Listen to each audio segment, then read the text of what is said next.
My journey and the place that it led me. Addiction, the soul sickness. 34 years ago, I had just turned 17 and I had my son, Fernando. And never in my wildest dreams was addiction a part of our life.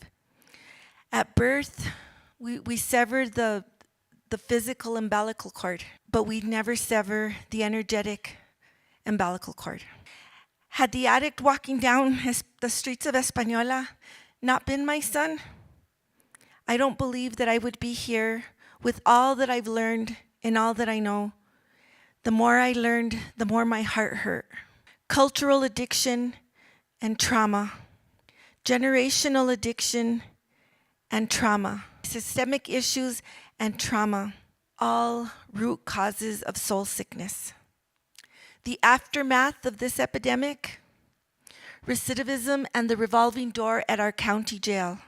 Rio Arriba had the highest per capita overdose death in the nation. We've been bumped off now, but it's not because we've gotten better, it's because other states have gotten worse. New Mexico being identified as the most dangerous place to live in the nation for 2 years in a row. The increase of incarceration of women, 300% nationally, which leads us to, in Rio Arriba, we have 60 to 65% of grandparents and great-grandparents raising their grandchildren with little to no support. I reached out to the people in power in Rio Arriba County. I went to commissioners, to the county managers, to the city managers. I went to the public defender, the district attorney, judges, and no one listened. I knocked on doors and peeked through windows, literally, and no one listened. So I went back to school. Northern New Mexico College allowed me to earn my bachelor's degree in integrative health science and allowed me to think outside the box. Grief is the last act of love we have to give to those we loved. Where there is deep grief, there was great love. Community needs to connect. We must stomp out discrimination and stigma of addiction. A strong family makes a strong community, and a strong community, empowered, changes the world. We are working on root causes of addiction. The idea is to help individuals heal.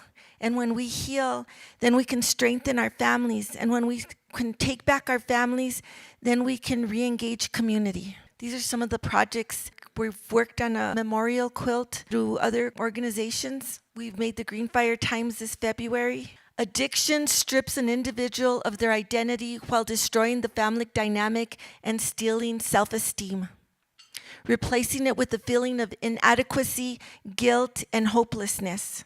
Through Querencia, we identify the individual's problem, and we focus on restoring what's been lost, the result of the individual's soul sickness. This evening, I ask every individual out here in this audience to please close your eyes and take a deep breath and ask yourself, what can I do to help? How can I make a difference? We cannot do this alone. We need support.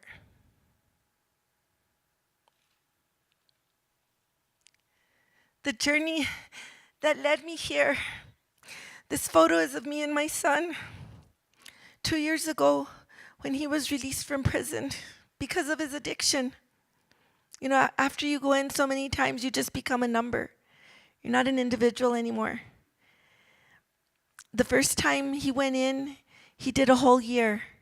And he came out, and he only lasted out 28 days.